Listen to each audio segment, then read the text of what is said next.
ഗുരുവിനെ എല്ലാവർക്കും നമസ്കാരം. എൻ്റെ മുന്നിലിരിക്കുന്ന പ്രിയപ്പെട്ട വിദ്യാർത്ഥികൾ, രക്ഷിതാക്കൾ, എല്ലാവരെയും ആദ്യം തന്നെ ഒന്ന് അഭിനന്ദിക്കാൻ ഈ ഒരു അവസരം ഞാൻ ഉപയോഗിക്കുകയാണ്. കാരണം ഇതിനു മുന്നേ ഇവിടെ ഫുട്ബോളുമായി ബന്ധപ്പെട്ട ആക്ടിവിറ്റികളൊന്നും വളരെ സീരിയസ് ആയി നടന്നിട്ടില്ല എന്നാണ് എനിക്ക് തോന്നുന്നത്. ഓക്കെ, അപ്പോൾ എന്തായാലും ഈ ഒരു ഇനീഷ്യേറ്റീവിലേക്ക് ആദ്യമായി കാൽവെച്ച ആളുകളെന്ന നിലക്ക് നിങ്ങളൊക്കെ അഭിനന്ദിക്കുകയാണ്. ഈ ഒരു പരിപാടി ഇവിടെ സംഘടിപ്പിച്ചതിൻ്റെ ഉദ്ദേശം എന്താണെന്ന് പൂർണ്ണ ബോധ്യമുള്ളത് കൊണ്ട് തന്നെ അതിനെക്കുറിച്ച് സംസാരിക്കുന്നതിന് മുന്നേ ആരാണ് സംസാരിക്കുന്നത് എന്നത് വളരെ പ്രസക്തമായൊരു കാര്യമാണ്. ആര് എന്തിനെക്കുറിച്ച് സംസാരിക്കുന്നു എന്നത് വളരെ പ്രസക്തമായ കാര്യമാണ്. അത് കേൾക്കുന്നവർക്ക് അതറിയാൻ അല്ലെങ്കിൽ അതിൻ്റെ പ്രാധാന്യം മനസ്സിലാവണമെന്നുണ്ടെങ്കിൽ പറയുന്ന ആളുകൾക്ക് അത് പറയുന്നതിനെ കുറിച്ച് എത്ര ധാരണയുണ്ട് എന്ന് ഒരു ബോധ്യം വേണം. അതുകൊണ്ട് ഞാൻ ആദ്യം എന്നെ ഒന്ന് ഇൻട്രൊഡ്യൂസ് ചെയ്യാം. എൻ്റെ പേര് നിങ്ങളൊക്കെ കേട്ടതുപോലെ കണ്ടതുപോലെ മുജീബ് റഹ്മാൻ എന്നാണ്. വയനാട് കമ്പളക്കാട് സ്വദേശിയാണ്. ഓക്കെ, ഞാൻ കേരള ഫുട്ബോൾ ടീമിന് വേണ്ടി പന്ത് തട്ടിയിട്ടുണ്ട്. ചരിത്രത്തിൽ ആദ്യമായി റിസൾട്ട് വന്ന 3rd പ്രൈസ് വന്ന കേരള ടീമിലെ മെമ്പറാണ്. അതോടൊപ്പം ഫുട്ബോൾ കോച്ചാണ്, ലൈസൻസ്ഡ് ഫുട്ബോൾ കോച്ചാണ്. ഓൾ ഇന്ത്യ ഫുട്ബോൾ ഫെഡറേഷൻ്റെ ലൈസൻസ് അംഗീകൃത കോച്ചാണ്. മോറോവർ ദാറ്റ് ഞാനൊരു കായികാധ്യാപകനാണ്. ഗവൺമെൻറ് ഹൈസ്കൂളിലെ കായികാധ്യാപകനാണ്. മലപ്പുറം ജില്ലയിലാണ് വർക്ക് ചെയ്യുന്നത്. പിന്നെ ഒരു സോഷ്യൽ മീഡിയ ചാനൽ യൂട്യൂബിലും ഇൻസ്റ്റഗ്രാമിലും ഫേസ്ബുക്കിലും ഒക്കെ ഒരു ചാനൽ റൺ ചെയ്യുന്നുണ്ട്. നിങ്ങൾ കണ്ടതുപോലെ തന്നെ മൈ ഗെയിം എന്നാണ് നമ്മുടെ ചാനലിൻ്റെ പേര്. ഈ ചാനല് നമ്മൾ തുടങ്ങിയതിൻ്റെ ഏറ്റവും പ്രധാനപ്പെട്ട ഉദ്ദേശം എന്താണെന്ന് വെച്ചാൽ, ഒരുപാട് കുട്ടികൾ, നല്ല ടാലൻ്റുള്ള ഒരുപാട് കുട്ടികൾ ഒരുപാട് നാടുകളിൽ കളിച്ച് നടക്കുന്നുണ്ട്. ഈ ചാനലിൻ്റെ മോട്ടോ എന്ന് പറയുന്നത് പ്ലേ എവറി ഡേ പർപ്പസ്ഫുള്ളി എന്നാണ്. നമ്മുടെ നാട്ടിൽ നമ്മൾ നടത്തുന്ന അക്കാഡമിയുടെ പേരും പ്ലേ എവറി ഡേ പർപ്പസ്ഫുള്ളി എന്നുള്ളതിൻ്റെ പെപ്പ് സോക്കർ സ്കൂൾ എന്നാണ്. എന്തുകൊണ്ടാണ് ഈ പ്ലേ എവറി ഡേ പർപ്പസ്ഫുള്ളി എന്ന് പറയുന്നതെന്ന് വെച്ചാൽ, നേരത്തെ പറഞ്ഞതുപോലെ തന്നെ നമ്മുടെ നാട്ടിലൊക്കെ ഒരുപാട് ആളുകൾ കളിക്കുന്നുണ്ട്. നിങ്ങളൊക്കെ എൻ്റെ മുന്നിലിരിക്കുന്ന രക്ഷിതാക്കളും മിക്കവാറും ആളുകളൊക്കെ ക്രിക്കറ്റോ ഫുട്ബോളോ വോളിബോളോ കബഡിയോ അങ്ങനെ എന്തെങ്കിലുമൊക്കെ ഒരു ഗെയിം കളിച്ച ആളുകളുണ്ടാവാം. പക്ഷേ ഇതൊക്കെ കേവലം വൈകുന്നേര കളികളായി അവസാനിക്കുകയായിരുന്നു. ഇതിലൊരു കരിയർ ഉണ്ടെന്നോ അല്ലെങ്കിൽ ഇതൊരു കാര്യമായ ഒരു തൊഴിലാണെന്നോ ഒരു ബോധ്യമില്ലാതെയായിരുന്നു നമ്മളൊക്കെ കളിച്ചിരുന്നത്. ഒരുപക്ഷെ അതൊരു അന്നത്തെ കാലത്തിൻ്റെ ഒരു അനീതി ആയിരിക്കാം. അന്ന് ഇത്രമാത്രം സാധ്യതകളെക്കുറിച്ച് അറിയാത്തതുകൊണ്ടായിരിക്കാം. പക്ഷേ ഇന്നത്തെ കുട്ടികളോട് പറയാനുള്ളത് പ്ലേ എവറി ഡേ പർപ്പസ്ഫുള്ളി എന്നാണ്. അതായത് കളി ആവശ്യമാണ്, അതിൻ്റെ ആവശ്യം അറിഞ്ഞുകൊണ്ട് തന്നെ കളിക്കുക എന്നുള്ളതാണ് ഈ ഒരു കാര്യം കൊണ്ട് ഞാൻ ഉദ്ദേശിച്ചത്, നമ്മളെ ഈ ഒരു മോട്ടോ കൊണ്ട് നമ്മൾ ഉദ്ദേശിക്കുന്നത്. അപ്പോൾ എന്തായാലും കാര്യമായിട്ട് കളിക്കുക, കാര്യമായിട്ട് കളിച്ചാൽ എന്താണ് ഗുണം എന്നുള്ളതൊക്കെ നിങ്ങളോട് ചർച്ച ചെയ്യാനും നിങ്ങളുടെ ഒരു അഭിപ്രായം എടുക്കുക, അതനുസരിച്ച് ഒരു കൺക്ലൂഷനിലെത്തുക എന്നുള്ളതാണ് ഈ ഒരു സെഷൻ്റെ ഉദ്ദേശം. നിങ്ങൾ എന്തിനാണ് ഫുട്ബോൾ കളിക്കുന്നത്? ആരെങ്കിലും ഒരാൾ എന്തിനാണ് ഈ ഫുട്ബോൾ ക്യാമ്പിൽ ജോയിൻ ചെയ്തത് എന്നുള്ളതൊന്ന് പറയാമോ? ആരെങ്കിലും ഉണ്ടോ പറയാൻ പറ്റിയ? അല്ലെങ്കിൽ ഞാൻ റാൻഡായിട്ട് ഞാൻ സെലക്ട് ചെയ്യണോ? ഒന്ന് എഴുന്നേറ്റുന്നേ. മോസിൽ എന്തിനാണ് ഈ ഫുട്ബോൾ ക്യാമ്പിൽ ജോയിൻ ചെയ്തത്? പ്ലെയർ ആവണം. ഏത് റേഞ്ച് കളിക്കണം? എവിടെ കളിക്കണം? കേരള ടീമിന് കളിച്ചാൽ മതിയോ? കേരള ടീമിന് അതോ കേരള ബ്ലാസ്റ്റേഴ്സിനോ? ഓക്കെ, അദ്വിക്കിന് ഏത് ടീമിന് വേണ്ടി കളിക്കണം? കേരള ബ്ലാസ്റ്റേഴ്സ്. ഇന്ത്യയിലെ ഇപ്പോഴത്തെ ഏറ്റവും ടോപ്പ് ലെവൽ ഫുട്ബോളാണ് ISL എന്ന് പറയുന്നത്. ISLലെ ഏറ്റവും കൂടുതൽ ആരാധകരുള്ള, ലോകത്ത് തന്നെ ഏറ്റവും കൂടുതൽ ആരാധകരുണ്ട് എന്ന് എണ്ണപ്പെടുന്ന ക്ലബ്ബുകളിൽ ഒന്നായ കേരള ബ്ലാസ്റ്റേഴ്സിന് വേണ്ടി കളിക്കണമെന്നാണ് അദ്വൈതിന്റെ ആഗ്രഹം. ഇതല്ലാതെ മറ്റെന്തെങ്കിലും പർപ്പസിന്, ഒരു ഫുട്ബോൾ താരമാവണമെന്ന പർപ്പസിനല്ലാതെ ഈ ക്യാമ്പിൽ ജോയിൻ ചെയ്ത ഏതെങ്കിലും കുട്ടികളുണ്ടോ? ഉണ്ടോ? ഇല്ല, എല്ലാവർക്കും ഫുട്ബോൾ താരങ്ങളാണോ? Okay, right. ചേച്ചിന്റെ പേരെന്താ? മോന്റെ പേര് ഈ ക്യാമ്പിലുള്ള? ശ്രാവൺ. ശ്രാവന്റെ അമ്മയോട് ഞാൻ കുറച്ച് കാര്യങ്ങൾ ചോദിക്കാണ്. നിങ്ങൾ എന്തിനാണ് ഈ കുട്ടിയെ, ഇപ്പോ ഫീസ് കൊടുത്തിട്ടാണല്ലോ ക്യാമ്പിന് വിടുന്നത്, എന്തിനാണ് ശ്രാവണിനെ ഫുട്ബോൾ ക്യാമ്പിന് വിടുന്നത്? നല്ലോണം കളിക്കാനും താല്പര്യമുണ്ട്. ഓക്കെ, കളിച്ചിട്ട് നല്ലൊരു പ്ലെയർ ആകണം. നിങ്ങളുടെ പേര്? എന്റെ പേര് രജിത, മോന്റെ പേര് റിഷോണ്. നല്ല താല്പര്യമുണ്ട്, ഒരു പ്ലെയർ ആകണമെന്ന് അവൻ പറയുന്നത്. നിങ്ങളെ പേര് ആരാണുള്ള ക്യാമ്പിൽ? മക്കള് പേരക്കുട്ടികൾ 3 ആളുണ്ട് ക്യാമ്പിൽ. ഓക്കെ, എന്തിനാ വേണ്ടി? അവർക്ക് കളിക്കണം, പ്ലെയർ ആണ്. ഇന്ത്യൻ ടീമിൽ കളിക്കണം. ഇന്ത്യൻ ടീമിൽ കളിക്കണം. ഏറ്റവും വലിയ അംബീഷനാണ് നമ്മളെ പ്രിയപ്പെട്ട APJ അബ്ദുൽ കലാം പറഞ്ഞതുപോലെ, dream dream dream which ultimately transfer to thoughts and the thought which ultimately transfer to action. ആ സ്വപ്നങ്ങളിൽ നിന്നാണ് എല്ലാം തുടങ്ങുന്നത്. ഇന്ത്യക്ക് വേണ്ടി കളിക്കണമെന്ന് സ്വപ്നം കണ്ടാലേ ഇന്ത്യ കളിക്കാൻ പറ്റൂ. കേരളത്തിന് വേണ്ടി കളിക്കണമെന്ന് സ്വപ്നം കണ്ടാൽ അവസാനം നമ്മൾ കേരളത്തിന്റെ കളിക്കാരനായി മാറും മാക്സിമം. പിന്നെയും സ്കൈസ് ഹൈ എന്ന് പറഞ്ഞതുപോലെ ഒരുപാട് ഓപ്ഷൻസ് ഉണ്ട്. ഓക്കെ, മോമക അടക്കമുള്ള എല്ലാവരും പറഞ്ഞത് കുട്ടികളെ കളിക്കാരാക്കണം എന്നാണ്. എന്നാൽ നിങ്ങൾക്ക് സന്തോഷം തരുന്നൊരു വാർത്ത ഞാൻ പറയട്ടെ, നിങ്ങളെ പ്രതികരണം വേണം. പറയട്ടെ, ലോകത്തിലെ ലോക ഫുട്ബോളിന്റെ സക്സസ് റേറ്റ് പറയാം. ലോക ഫുട്ബോളിൽ എത്ര ആളുകൾ കളിക്കുമ്പോൾ എത്ര താരങ്ങൾ ഉണ്ടാവുന്നു, ബാക്കി എല്ലാവരും ഫുട്ബോൾ പ്ലേയേഴ്സ് അല്ലാതെ ആയി മാറുന്നു. എന്ന് വെച്ചാൽ ഫുട്ബോൾ താരമായി ഇപ്പോൾ ഇവിടെ തന്നെ ഒരു 10-50 കുട്ടികളുടെ അഡ്മിഷൻ ഉണ്ട്. ഇതിൽ നിന്നും ഈ അക്കാഡമിയുടെ ഒരു ടീം തിരഞ്ഞെടുക്കുകയാണെങ്കിൽ, 11s കളിക്കാനുള്ള ഒരു ടീം തിരഞ്ഞെടുക്കുകയാണെങ്കിൽ, കളിക്കാനുള്ള 11 പേരും ബെഞ്ചിലിരിക്കാനുള്ള 5 പേരും അടക്കം 16 ആളുകൾ മാത്രമേ ടീമിൽ വരും. ഓക്കെ, ബാക്കിയുള്ള 34 ആളുകൾ they will be out of the team. ഒരു ടീമിൽ ഉണ്ടാവില്ല. ഏറ്റവും ബെസ്റ്റ് ആ 16 ആളുകൾ സ്ഥിരമായി കൊള്ളുന്നില്ല. ചിലപ്പോൾ അടുത്ത വർഷത്തെ അല്ലെങ്കിൽ അടുത്ത മാസത്തെ പെർഫോമൻസ് അനുസരിച്ച് ഇതിലുള്ള ഒരാൾ പുറത്തായി അതിലുള്ള ഒരാൾ ഉള്ളിലേക്ക് വരും. പിന്നെ അയാളെ നിർത്തി വേറെ ആൾ പുറത്താവും. ഇങ്ങനെയൊക്കെ സംഭവിക്കും. അത് according to the performance level, നിങ്ങളുടെ വർക്ക് റേറ്റ് അനുസരിച്ച് ഉള്ളിലും പുറത്തും ഒക്കെ ആവാം. പക്ഷേ വേൾഡ് ഫുട്ബോളിന്റെ ഒരു സക്സസ് റേറ്റ് എന്ന് പറഞ്ഞാൽ 100,000 ആളുകൾ കളിക്കുമ്പോൾ 100,000 ആളുകൾ കളിക്കുമ്പോൾ എത്ര ആളുകൾ ഫുട്ബോൾ പ്ലേയേഴ്സ് ആയിട്ട് മാറുന്നുണ്ട്, പ്രൊഫഷണൽ പ്ലേയേഴ്സ് ആയിട്ട് മാറുന്നുണ്ടാവും? ഒരു ഗസ് ചെയ്യാൻ പറ്റുമോ? എത്ര ആള്? 500 അറിയില്ല, എന്നാലും ഒരു 300. 100,000 ആളുകൾ കളിക്കുമ്പോഴുള്ള സക്സസ് റേറ്റ് ആയിട്ടാണ് ഞാൻ ചോദിക്കുന്നത്. 300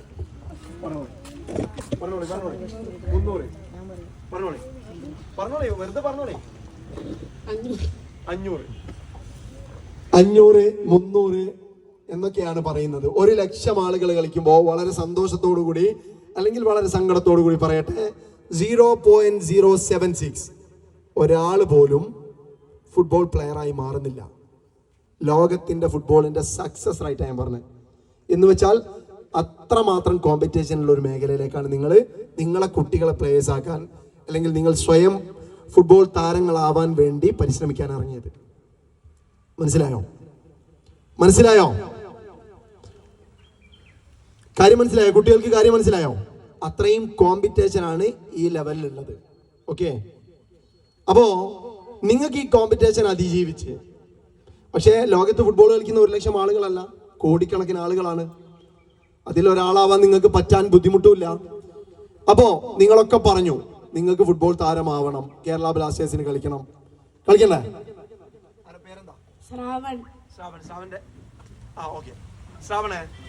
ശ്രാവണും ആർക്കാ കളിക്കണ്ടേ? ബ്ലാസ്റ്റേഴ്സിന് കളിക്കണം. ബ്ലാസ്റ്റേഴ്സിന് കളിക്കുന്ന പ്ലെയറെ പേരെന്താ? ഒരു പ്ലെയറെ പേര് പറയുകയാണെങ്കിൽ പറയും.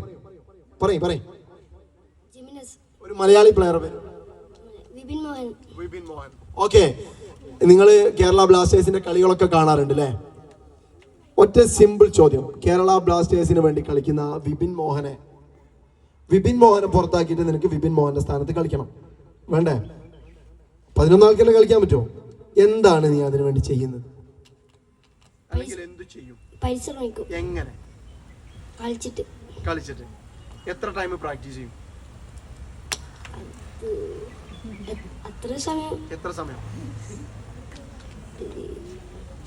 എത്ര സമയം പ്രാക്ടീസ് ചെയ്യും?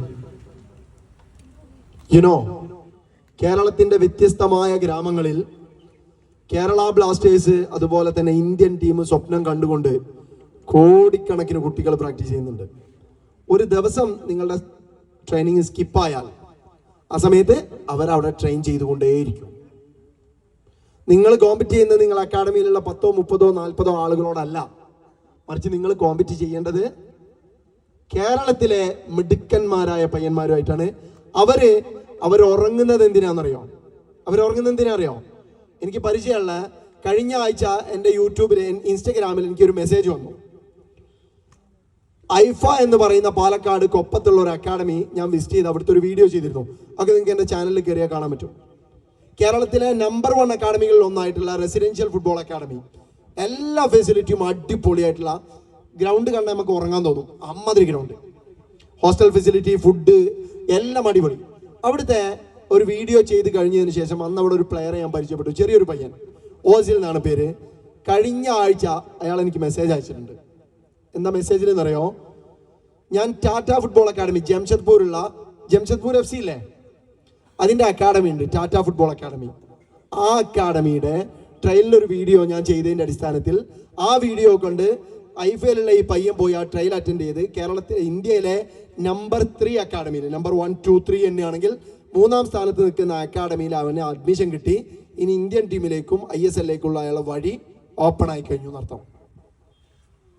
എന്ന് വെച്ചാൽ ഐഫയിൽ രാവും പകലും ഓസിൽ ഉറങ്ങുന്നത് എന്തിനറിയോ? രാവിലെ എഴുന്നേറ്റ് ഫുട്ബോൾ കളിക്കാനാണ്. എന്ന് വെച്ചാൽ അയാളുടെ സ്ലീപ്പ് അത്രയും ക്വാളിറ്റി സ്ലീപ്പാണ്. ഓക്കെ, ഇങ്ങനെ ഫോണിൽ നോക്കി ഇങ്ങനെ ഉറങ്ങിപ്പോയതല്ല. ഫോൺ ഉപയോഗിക്കാതെ 10 മണിന് മുന്നേ ഉറങ്ങണം എന്ന് വെച്ചാൽ ഉറങ്ങിയിരിക്കും. ഓക്കെ, കേരളത്തിലെന്നല്ല ഇന്ത്യയിലെന്നല്ല എവിടെയും കളിക്കുന്ന പ്ലേയേഴ്സ് പ്രൊഫഷണലിസം കാണിക്കുന്നത് എങ്ങനെയാണ്? 7 മണിക്ക് അവർക്ക് ഉറങ്ങാനുണ്ടെങ്കിൽ ഉറങ്ങിയിരിക്കും, 6 മണിക്ക് ഭക്ഷണം കഴിക്കാനുണ്ടെങ്കിൽ ഭക്ഷണം കഴിച്ചിരിക്കും. ഇന്ന് കഴിക്കാൻ പറ്റുമോ എന്ന് ന്യൂട്രീഷനിസ്റ്റ് പറഞ്ഞിട്ടുണ്ടെങ്കിൽ അതേ കഴിക്കൂ. ഇനി കല്യാണം ഉണ്ടെങ്കിലും കളവാണെന്നെങ്കിലും വീട്ടിലെന്തെങ്കിലും ഫംഗ്ഷൻ ഉണ്ടെങ്കിലും കൂട്ടുകാർ ചിലപ്പോൾ സിനിമക്ക് പോവുകയാണെങ്കിലും അല്ലെങ്കിൽ മറ്റെന്തെങ്കിലും ഫംഗ്ഷന് പോവുകയാണെങ്കിലും അവർക്കതൊന്നുമില്ല. അവർ സ്വയം അതിനെ റെസ്ട്രിക്റ്റ് ചെയ്യും. നിങ്ങളുടെ അച്ഛനോ അമ്മയോ ഉപ്പയോ ഉമ്മയോ ഒന്നും പറയില്ല നിങ്ങളോടെന്ത് ആ പരിപാടിക്ക് പോകണ്ട, ആ സമയത്ത് പ്രാക്ടീസ് ചെയ്തോ എന്നൊന്നും പറയില്ല. ഓക്കെ, ഇത് നിങ്ങളുടെ ഉള്ളിൽ ഉണ്ടാകുന്ന ഒരു ഫയർ ഉണ്ടല്ലോ, അത് കോഴിമുട്ട പൊട്ടുന്ന പോലെ പൊട്ടണം. കോഴിമുട്ട എങ്ങനെയൊക്കെ പൊട്ടിക്കാം? ഒന്ന് പറഞ്ഞേ. കത്തിയുണ്ട്, പിന്നെ സ്പൂണുണ്ട്, തറയിൽ അടിച്ചിട്ട് ഒക്കെ പൊട്ടിക്കാം. ഓക്കെ, എപ്പോഴും നിങ്ങൾ വിചാരിക്കുന്നത് ഒരു കോഴിമുട്ട പുറത്തുനിന്ന് പൊട്ടുന്നതിനെ കുറിച്ച് നിങ്ങൾ ആലോചിക്കുന്നുള്ളൂ. ഇപ്പോഴും ഞാൻ ചോദിച്ചപ്പോഴും കത്തി കൊണ്ടായാലും സ്പൂൺ കൊണ്ടായാലും കൈ കൊണ്ടായാലും തറയിലടിച്ചാലും ആ കോഴിമുട്ടയുടെ ബാഹ്യഭാഗം പൊട്ടിയിട്ടാണ് അതിൻ്റെ അകത്തുള്ള പുറത്ത് വരുന്നത്. പക്ഷേ അതൊരു ഓംലേറ്റോ അല്ലെങ്കിൽ ഒരു ബുൾസയോ ഒക്കെ ആയിട്ട് അത് അവസാനിക്കും. നിങ്ങൾ ആലോചിക്കുമോ? പ്രിയപ്പെട്ട മക്കൾ ആലോചിക്കുമോ? ഒരു കോഴിമുട്ടേൻ്റെ ഉള്ളിൽ നിന്നും പൊട്ടിയാൽ എന്താ സംഭവിക്കുക? ഒരു കോഴിമുട്ട ഉള്ളിൽ നിന്നും പൊട്ടിയാൽ എന്താ സംഭവിക്കുക? എപ്പോഴാ പൊട്ടുക? ഒരു കോഴിമുട്ട ഉള്ളിൽ നിന്ന് പൊട്ടിയപ്പോഴാ ഒരു കോഴിക്കുഞ്ഞെന്ന ജീവൻ പുറത്തു വരാൻ വേണ്ടിയിട്ടാണ് ഉള്ളിൽ നിന്ന് പൊട്ടുക. റൈറ്റ് അല്ലേ? അപ്പോ നിങ്ങളെ ഉള്ളിൽ നിന്ന് പൊട്ടണം. എനിക്ക് എന്താവണം, ഞാൻ എന്ത് ചെയ്യണം, അതിന് മറ്റാരും എന്ത് പറഞ്ഞിട്ടും കാര്യമില്ല. 100% എഫേർട്ട് ഇട്ട് നിങ്ങളുടെ ഹാർഡ് വർക്ക് അതിന് കൊടുക്കണം. അതുപോലെ നിങ്ങളുടെ ഉറക്ക് അതിനായിരിക്കണം, നിങ്ങളുടെ ഭക്ഷണം അതിനായിരിക്കണം, നിങ്ങളുടെ കൂട്ടുകെട്ട് അതിനായിരിക്കണം, നിങ്ങളുടെ പഠനം അതിനായിരിക്കണം. എല്ലാം. കേരളത്തിൽ ഒരു കുട്ടിക്ക് പോലും നന്നായി പഠിക്കാതെ ഫുട്ബോൾ താരമാവാൻ പറ്റൂല. കളിക്ക് വേണ്ടി നിങ്ങൾ നിങ്ങളുടെ പഠനം ഒഴിവാക്കുകയാണെങ്കിൽ you will be zero. Because നിങ്ങൾക്ക് കളിക്കണം എന്നുണ്ടെങ്കിൽ ഒരു ഓപ്പർച്യൂണിറ്റി വേണം. കളി കാണിച്ചു കൊടുക്കാനുള്ള, വീട്ടിലോ ബാത്റൂമിൽ നിന്ന് പാട്ട് പാടിയിട്ട് കാര്യമുണ്ടോ? അത് പാടേണ്ട സ്ഥലത്ത് പാടി കേൾപ്പിക്കണം. അതുപോലെ നിങ്ങളുടെ കളി നിങ്ങളുടെ മുറ്റത്ത് കാണിച്ചിട്ട് കാര്യമില്ല. നിങ്ങൾക്ക് സ്കൂൾസ് മത്സരങ്ങൾ ഉണ്ടാവും, യൂണിവേഴ്സിറ്റി മത്സരങ്ങൾ ഉണ്ടാവും. ഇതിലൊക്കെ നിങ്ങൾക്ക് എത്തിപ്പെടണം എന്നുണ്ടെങ്കിൽ നല്ല സ്കൂൾ ടീമുള്ള ടീമിൽ, നല്ല കോളേജ് ടീമുള്ള ടീമിൽ നിങ്ങൾ എത്തിപ്പെടണം. അതിന് നിങ്ങൾക്ക് നല്ല മാർക്ക് നിർബന്ധം. അല്ലെങ്കിൽ നിങ്ങൾ എന്താ പറയുക, ഒരു SLC ഒരു ആവറേജ് മാർക്കിൽ ജയിച്ചു അല്ലെങ്കിൽ തട്ടിമുട്ടി ജയിച്ചു പോയിട്ടുണ്ടെങ്കിൽ നിങ്ങൾക്ക് ഏതെങ്കിലും സ്കൂളിൽ അഡ്മിഷൻ കിട്ടും. നിങ്ങൾ വിചാരിക്കുന്ന നല്ല സ്കൂളിൽ, നല്ല ഫുട്ബോൾ ടീമുള്ള സ്കൂളിൽ നിങ്ങൾക്ക് അഡ്മിഷൻ കിട്ടില്ല. സോ നിങ്ങൾക്ക് കളി കാണിക്കാനുള്ള അവസരം പോകും. ആദ്യ കളിയിൽ തന്നെ തോറ്റ ടീം പുറത്താവും. അപ്പം നിങ്ങൾക്ക് നിങ്ങളുടെ പ്രതിഭ കാണിക്കാനുള്ള സ്ഥലം കിട്ടാതാവും. സോ നന്നായി പഠിച്ചാലേ കേരളത്തിൽ നിങ്ങൾക്ക് നല്ല കളിക്കാരനാവാനുള്ള അവസരമുള്ളൂ. വളരെ ടെൻഷനോട് കൂടിയാണ് ഞാനിത് പറയുന്നത്. യൂറോപ്പ് പോലെയല്ല കേരളം. ഇവിടെ ഇപ്പോൾ ഒരുപാട് അവസരങ്ങൾ വന്നുകൊണ്ടിരിക്കുന്നുണ്ട്, അതൊക്കെ ശരിയാണ്. പക്ഷേ നമ്മളെ എഡ്യൂക്കേഷണൽ സിസ്റ്റം മാറാത്തത് കൊണ്ട് പഠിച്ചിട്ടില്ലെങ്കിൽ ഗ്രേസ് മാർക്ക് പോലും, കളിച്ചിട്ട് ഗ്രേസ് മാർക്ക് കിട്ടുന്നത് പോലും ഉപകാരപ്പെടുക പഠിക്കുന്ന സമയത്ത് മാത്രമാണ്. ഓക്കെ, അപ്പം നിങ്ങളുടെ ടാലൻറ്റ് എന്നും മിനുക്കിയെടുക്കാനുള്ള പണി നിങ്ങൾ എടുക്കണം. ഇനി അങ്ങനെയാണെങ്കിൽ കൂടി നിങ്ങൾക്കൊരു പക്ഷേ 100% ഭാഗ്യവും കൂടി സപ്പോർട്ട് ചെയ്യുമ്പോഴേ നിങ്ങൾക്ക് വിജയം ഉണ്ടാവുള്ളൂ. ആ ഭാഗ്യം നിങ്ങളെ സപ്പോർട്ട് ചെയ്യണമെന്നുണ്ടെങ്കിൽ നിങ്ങൾ ചെയ്യേണ്ട 100% നിങ്ങൾ ചെയ്യണം. ഒരിക്കൽ കൂടി എടുത്തു പറയുന്നു, 100% പറഞ്ഞത്, 99 അല്ല. ഓക്കെ, നിങ്ങൾ കളിച്ച് പഠിച്ച് ഒരു ജോലിയാക്കുക എന്ന് പറയുമ്പോൾ പഠിച്ചൊരു ജോലിയാക്കലും പഠിച്ച് മുഴുവൻ A+ നേടലും എളുപ്പമാണ്. ബാക്കി അധ്യാപകർക്ക് ചിലപ്പോൾ നമ്മളെ കുറ്റം പറയുകയൊക്കെ ചെയ്യും ഈ പറയുന്നത് കേൾക്കുമ്പോൾ. പക്ഷേ ഒരു കുട്ടി പഠിച്ച് ജോലിയാക്കുന്നതിൻ്റെ 10 ഇരട്ടി ബുദ്ധിമുട്ടുണ്ട് കളിച്ച് ജോലിയാക്കാൻ. 10 അല്ല, അതിലും കൂടുതലുണ്ടാവും. കാരണം ശാരീരികവും മാനസികമായ എല്ലാ തയ്യാറെടുപ്പും നടത്തണം, ന്യൂറോ മസ്കുലർ കോർഡിനേഷൻ ഉണ്ടാവണം, ലോജിക്കൽ ഇൻ്റലിജൻസ് ഉണ്ടാവണം, ഈ സാധനങ്ങളൊക്കെ വേണം.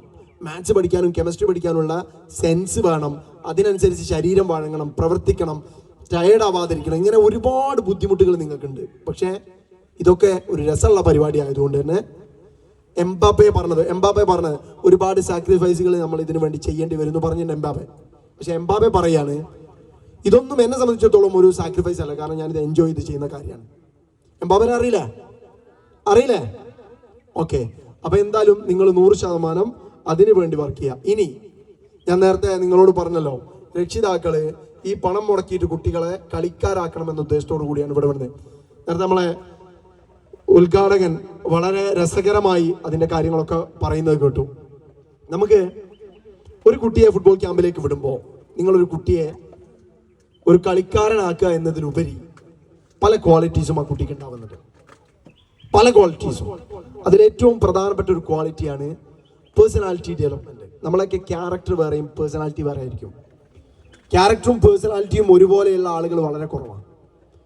ഈ പേഴ്സണാലിറ്റി ഡെവലപ്മെന്റ് എങ്ങനെയാണ് ഫുട്ബോൾ ഗ്രൗണ്ടുകളിലെ ക്യാമ്പുകളിലൂടെ നിങ്ങൾക്ക് കിട്ടുന്നത് നിങ്ങൾ ആരെങ്കിലും ചിന്തിച്ചിട്ടുണ്ടോ?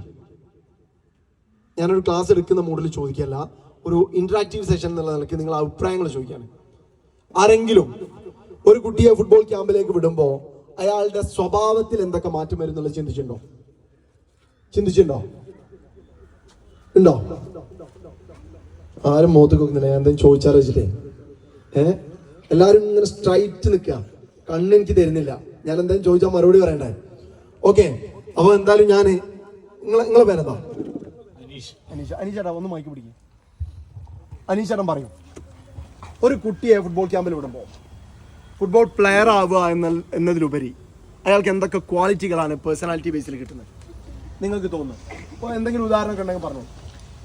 ഈ ഒരു കാലഘട്ടത്തിൽ ഇപ്പോൾ നല്ലൊരു മനുഷ്യനാവാം ഫസ്റ്റ്, പിന്നെ ഒരുപാട് ആൾക്കാരുമായിട്ട് സമൂഹത്തിൽ ഇടപഴകാനുള്ള ഒരു ഇതും കൂടിയുണ്ട്. കളിക്കാരെന്ന് പറയുന്നത് പിന്നത്തെ ഒരു ഇതല്ലേ, നമ്മൾ ആദ്യം ഒരു ഫൈൻ വെരി ഗുഡ്. ഒരു കുട്ടി ഗ്രൗണ്ടിലേക്ക് വരുമ്പോൾ നിങ്ങളെ വീട്ടിലുള്ള കുട്ടികളൊക്കെ വ്യത്യസ്തമായ സ്വഭാവങ്ങളുള്ള ആളുകളായിരിക്കും. ഇപ്പം ഞാനൊരു ഉദാഹരണം പറയാം. കളി നടന്നുകൊണ്ടിരിക്കുന്നു, നമ്മളൊക്കെ ഒരു സ്വഭാവം എന്താണെന്ന് വെച്ചാൽ മെജോറിറ്റി ഓഫ് പീപ്പിൾ ചെയ്യുന്നത് ന്യായം എൻ്റെ അടുത്താണെങ്കിൽ ഒരു സംഭവം നടന്നു, അതിൽ ന്യായം എൻ്റെ അടുത്താണെങ്കിൽ അടുത്ത സ്റ്റെപ്പ് എതിര് നിൽക്കുന്ന അല്ലെങ്കിൽ നമ്മളെ ഭാഗത്താണെങ്കിൽ കൂടി നമ്മളെ ന്യായത്തിനെതിരെ നിൽക്കുന്ന ആളുകളുമായിട്ട് നമ്മൾ സംസാരിക്കും, റഫായിട്ട് സംസാരിക്കും, അല്ലെങ്കിൽ ചിലപ്പോൾ കൈകാര്യം ചെയ്യും, കൈകൊണ്ട് കൈകാര്യം ചെയ്യും. പക്ഷേ നിങ്ങൾ ആലോചിച്ച് നോക്കൂ, നമ്മളൊരു മത്സരം നിങ്ങൾ കളിച്ച് വേർത്തിട്ടുള്ള, ഇപ്പൊ അടുത്ത ഒരു 2 കൊല്ലത്തിനിടയ്ക്ക് കളിച്ച് വേർത്തിട്ടുള്ള ആരെങ്കിലും ഉണ്ടോ? ഇതിലെ രക്ഷിതാക്കള് ഉണ്ടോ? അപ്പൊ അത് പറയുമ്പോൾ നിങ്ങൾക്ക് ശരിക്കും മനസ്സിലാവും. നമ്മളൊരു കളി നടന്നു കൊടുക്കാം, കളി ഹാഫ് ടൈം കഴിഞ്ഞു, ടയേർഡായി നിൽക്കാം. ആ സമയത്ത് നല്ലൊരു പാസ് ചെയ്യേണ്ട സമയത്ത് പാസ് ചെയ്യാതെ എൻ്റെ കൂടെ കളിക്കുന്ന പ്ലെയർ ആ ബോൾ വാങ്ങാൻ വേണ്ടി ഓടുന്നുണ്ട്. ഞാൻ ആ പാസ് ചെയ്തില്ല, ആ പാസ് ഞാൻ കൊടുക്കാതെ ഞാൻ ഡ്രിബിൾ ചെയ്തപ്പോൾ മിസ്സായി, അതെൻ്റെ പോസ്റ്റിലേക്ക് വന്നു. ആ പ്ലെയർ വീണ്ടും ഇറങ്ങി വന്ന് ആ ബോൾ ഡിഫെൻഡ് ചെയ്യേണ്ട അവസ്ഥ വന്നു. അങ്ങനെയാണെങ്കിൽ സ്വാഭാവികമായിട്ടും എന്നെ കൊണ്ട് അയാൾക്ക് വലിയൊരു ബുദ്ധിമുട്ടുണ്ടായി. കളിക്കളത്തിന് പുറത്താണെങ്കിൽ അത് സംസാര വിഷയമാവും. പക്ഷെ നിങ്ങൾ പ്രൊഫഷണലി കളിക്കുന്ന പ്ലേയേഴ്സിനെ നോക്കിക്കോളൂ, എന്ത് മിസ്റ്റേക്ക് വന്നാലും കളി കാണുമ്പോൾ നിങ്ങൾ കുട്ടികൾക്ക് പറഞ്ഞു കൊടുക്കുന്ന കാര്യങ്ങൾ അതൊക്കെയാണ്. എന്ത് മിസ്റ്റേക്ക് വന്നാലും ഈ ആക്ഷനാണ്. അയാൾ ചിലപ്പോൾ 100 മീറ്റർ ട്രാവൽ ചെയ്തിട്ടുണ്ടാവും, വല്ലാണ്ട് ഓടിയിട്ടുണ്ടാവും, അയാളുടെ ശാരീരിക ക്ഷമത നഷ്ടപ്പെടുത്തുന്ന രൂപത്തിൽ അയാൾ പ്രവർത്തിക്കുന്നുണ്ടാവും. പക്ഷേ സഹകളിക്കാരൻ്റെ ഒരു മിസ്റ്റേക്ക് അയാൾ അക്സെപ്റ്റ് ചെയ്യും. അതൊരു ക്വാളിറ്റിയാണ്. നമ്മളെ കുട്ടികൾക്ക് നമ്മൾ അറിയാതെ ഫുട്ബോൾ കളിയിലൂടെ ക്യാമ്പിലൂടെ ഉണ്ടാകുന്ന ഒരു ക്വാളിറ്റിയാണ്. ടീം ബിൽഡപ്പ് ചെയ്യാൻ അവരറിയാതെ അവർ പഠിക്കും. ലീഡർഷിപ്പ് ക്വാളിറ്റി അവരിലുണ്ടാവും. ആരോട് എങ്ങനെ പെരുമാറണം എന്നുള്ള അവർ പഠിക്കും. ക്ലിയർ ആണോ? ഞാൻ പറയുന്നത് ക്ലിയർ ആണോ? ഇങ്ങനെ ഇതൊന്നും നമ്മൾ വാല്യൂ കൊടുക്കാത്ത, അല്ലെങ്കിൽ നമ്മൾ ഈ പൈസ മുടക്കുന്നതിൻ്റെ ഫലമായിട്ട് നമുക്ക് കിട്ടുന്നതാണോ നമുക്ക് അറിയാത്ത സാധനം. അതോടൊപ്പം അവര് മറ്റുള്ളവരായി അംഗീകരിക്കാനും അവർക്ക് വേണ്ട സപ്പോർട്ട് ചെയ്ത് കൊടുക്കാനുള്ള പഠനം എല്ലാ നിലക്കും ഗ്രൗണ്ടിൽ അവർക്ക് നടക്കും. ഓരോ സിറ്റുവേഷനും, ഗ്രൗണ്ടിലെ ഓരോ സിറ്റുവേഷനും അങ്ങനെയാണ്. നമ്മളെ എതിർക്കുന്നവൻ അംഗീകരിക്കാൻ വരെ പഠിക്കും. ഓപ്പോണന്റിനെ എങ്ങനെ ട്രീറ്റ് ചെയ്യണമെന്ന് നല്ല കോച്ചസിന്റെ കീഴിൽ കിട്ടിയാൽ നല്ല രൂപത്തിലുള്ള ഡെവലപ്മെന്റ് കുട്ടികളുടെ പേഴ്സണാലിറ്റിയിൽ ഉണ്ടാക്കിയെടുക്കാൻ നമുക്ക് പറ്റും. ഞാൻ മനസ്സിലാക്കുന്നത്, നിങ്ങൾ കുട്ടികൾക്ക് വേണ്ടി പണം ചെലവഴിക്കുമ്പോൾ ഒരുപക്ഷെ നിങ്ങളുടെ കുട്ടികൾ ഫുട്ബോൾ താരങ്ങളായി മാറുന്നില്ല എങ്കിൽ കൂടി ഇങ്ങനെയുള്ള പേഴ്സണൽ ക്വാളിറ്റികൾ അവരിലുണ്ടാവും. അതിന് പുറമെ ഫിസിക്കൽ ക്വാളിറ്റി, നിങ്ങൾക്ക് തന്നെ അറിയുമായിരിക്കുമല്ലോ എന്തൊക്കെ പ്രയാസങ്ങൾ, ശാരീരികമായിട്ടുള്ള എന്തൊക്കെ പ്രയാസങ്ങൾ ജീവിതശൈലി രോഗങ്ങൾ കൊണ്ട് വരുന്നുണ്ട്. ഇതിനൊക്കെ ഒരു തരത്തിൽ അറുതി വരുത്താൻ ഈ തരത്തിലുള്ള കൾച്ചർ ചെറുപ്പത്തിലെ ഉണ്ടാക്കി കൊടുത്താൽ അവർക്ക് അതുകൊണ്ട് വലിയ ബെനിഫിറ്റ് ഉണ്ടാവും. പിന്നെ ഒരു സ്പോർട്സ് കൾച്ചർ കുട്ടികൾ ഉണ്ടാക്കിയെടുക്കാൻ ഇതുകൊണ്ട് സാധിക്കും. സ്പോർട്സ് കൾച്ചർ ഉണ്ടായാൽ, ഒരു സ്പോർട്സ് കൾച്ചറിൽ ഒരു കുട്ടിയിൽ ഉണ്ടായാൽ ഉള്ള ഗുണം എന്താന്ന് വെച്ചാൽ, നമുക്കൊക്കെ എന്തെങ്കിലും ഒരു ലഹരി ഉണ്ടാവും. ലഹരി ഉപയോഗിക്കാത്ത ആളാന്ന് പറഞ്ഞാൽ നമുക്ക് അത് അംഗീകരിക്കാൻ കഴിയില്ല. എന്തെങ്കിലും ഒരു ലഹരി, ചിലപ്പോൾ സിനിമ കാണൽ ലഹരി ആയിരിക്കാം, ചിലപ്പോൾ സിഗരറ്റ് വലിക്കൽ ലഹരി ആയിരിക്കാം, ചിലപ്പോൾ കുടിക്കൽ ലഹരിയായിട്ടുള്ളവരുണ്ടാവും, ചിലപ്പം ആത്മീയത ലഹരിയാക്കിയിട്ടുള്ള ആളുകളുണ്ടാവും, ചില ആളുകൾക്ക് സ്പോർട്സ് ലഹരി ആയിരിക്കാം. അങ്ങനെ എന്തെങ്കിലും ഒരു ലഹരി ഒരു മനുഷ്യൻ എന്തായാലും ഉണ്ടാവും. ഒരു ലഹരിയിൽ നമ്മൾ പെടും. അപ്പൊ എന്തായാലും ആ ഒരു ലഹരി, നമ്മളെ കുട്ടികളെ ഏത് ലഹരിയിലാണ് എത്തേണ്ടത് എന്നുള്ളത് നമുക്ക് ഇതിലൂടെ തീരുമാനിച്ചെടുക്കാൻ പറ്റും. ആ ഒരു കൾച്ചർ അവർക്ക് ഉണ്ടാക്കി കൊടുത്താൽ കമ്മിങ് ഡേയ്സിൽ, ഫ്യൂച്ചറിൽ ഒരു ഫ്യൂച്ചർ ഫോർകാസ്റ്റ് ചെയ്യുകയാണെങ്കിൽ അതിൻ്റെ ഒരു ഭാഗമായിട്ട് അവർക്ക് ഉണ്ടാക്കിയെടുക്കാൻ പറ്റും. ഓക്കെ, ഞാൻ ഇത്രയും പറഞ്ഞത് നിങ്ങൾക്ക് ക്ലിയർ ആണോ? ക്ലിയർ ആണ്? അങ്ങനെയെങ്കിൽ ഇനി നിങ്ങളോട് പറയാനുള്ളത്, കുട്ടികൾ പേഴ്സണാലിറ്റി ഡെവലപ്മെന്റ് ഉണ്ടാക്കിയെടുക്കാൻ ഒരുപാട് മേഖലകൾ, ഇപ്പോൾ ഫുട്ബോൾ തന്നെ ആവണം എന്നൊന്നുമില്ല. ചിലപ്പോൾ ക്രിക്കറ്റ് ക്യാമ്പിന് വിടാം, അല്ലെങ്കിൽ മറ്റെന്തെങ്കിലും കരാട്ടെ പോലുള്ള ആക്ടിവിറ്റികൾക്കൊക്കെ വിടാം. അതിൽ നിന്നും ഫുട്ബോൾ ക്യാമ്പിനെ വ്യത്യസ്തമാക്കുന്ന ഒരു കാര്യമുണ്ട്. നിങ്ങളിപ്പോൾ നേരത്തെ പറഞ്ഞു കുട്ടികളെ പ്ലേയേഴ്സ് ആക്കാൻ വേണ്ടിയിട്ടാണ് നിങ്ങൾ ക്യാമ്പിലേക്ക് വിടുന്നത്. കുട്ടികൾ ഫുട്ബോൾ പ്ലേയേഴ്സ് ആയിട്ടില്ലെങ്കിൽ ഇന്ന് നിങ്ങൾക്കറിയാത്ത, ഒരുപക്ഷെ നിങ്ങൾ ശ്രദ്ധിക്കാത്ത കുറച്ച് കാര്യങ്ങൾ ഞാൻ നിങ്ങളോട് പറയാൻ പോവാണ്. ഇത് വളരെ ശ്രദ്ധയോടുകൂടെ നിങ്ങൾ കേൾക്കണം. കാരണം we are the people, we are yesterday's people preparing today's people for tomorrow. We are yesterday's people preparing today's people for tomorrow. നമ്മൾ ടീച്ചേഴ്സിനെ പറ്റി പറയുന്ന ഒരു വാക്കാണ്. ടീച്ചേഴ്സിനെ പറ്റി നമ്മൾ പറയുന്ന ഒരു വാക്കാണ്, നമ്മൾ ഇന്നലകളുടെ ആളുകളാണ്. ഇന്നത്തെ ആളുകളെ നാളേക്ക് വേണ്ടി തയ്യാറാക്കുന്ന ഇന്നലകളുടെ ആളുകളാണ് നമ്മൾ. അത് ടീച്ചേഴ്സ് മാത്രമല്ല, കോച്ചസ് അങ്ങനെയാണ്. മോർ ഓവർ ദാറ്റ്, നിങ്ങളാകുന്ന രക്ഷിതാക്കളൊക്കെ അത് തന്നെയാണ്.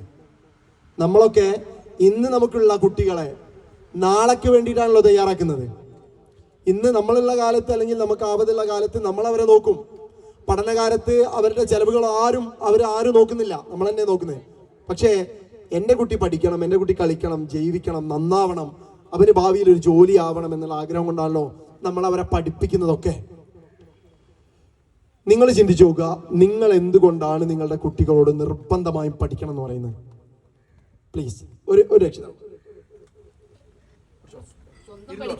സ്വന്തം തന്നെ പഠിക്കലാണ്. ആയിക്കോട്ടെ, എന്നാലും നിങ്ങൾ പഠിക്കാൻ മോട്ടിവേറ്റ് ചെയ്യുമല്ലോ? ഇല്ല, മോട്ടിവേറ്റ് ഇല്ല, നന്നായിട്ട് പഠിക്കലുണ്ട്. ഉണ്ട്. ഓക്കെ, നിങ്ങളെ കുട്ടി പഠിക്കാതൊക്കെയാണ്, അപ്പൊ നിങ്ങൾ പഠിക്കണം എന്ന് പറയോ? പറയും. നിങ്ങളെ കുട്ടി തെങ്ങുമ കയറുന്നില്ല, നിങ്ങൾ ഇത് കയറണം എന്ന് പറയോ? ഇല്ല. എന്തുകൊണ്ടാണ് ഓനൊരു തെങ്ങുമ കയറണം പഠിച്ചോന്ന് പറയുന്നത്? അപകടമാണ്. വേറെ പഠിച്ചത് കൊണ്ടുള്ള എന്തെങ്കിലും അഡ്വാൻറ്റേജ്? കുട്ടി നന്നായി പഠിച്ചാലുള്ള അഡ്വാൻറ്റേജ് എന്താണ്? ഇല്ല. ഓക്കെ, ചേച്ചി പറയൂ. പറഞ്ഞോളൂ. നിങ്ങളുടെ കുട്ടിയെ എന്തുകൊണ്ട് പഠിപ്പിക്കണം നിങ്ങൾ ആഗ്രഹിക്കുന്നു? ജോലിക്ക് വേണ്ടി, നന്നായി ജീവിക്കാൻ വേണ്ടി. അത് പഠിച്ചാൽ നല്ല ജോലി കിട്ടും നിങ്ങൾക്ക് തോന്നാൻ കാരണം എന്താ?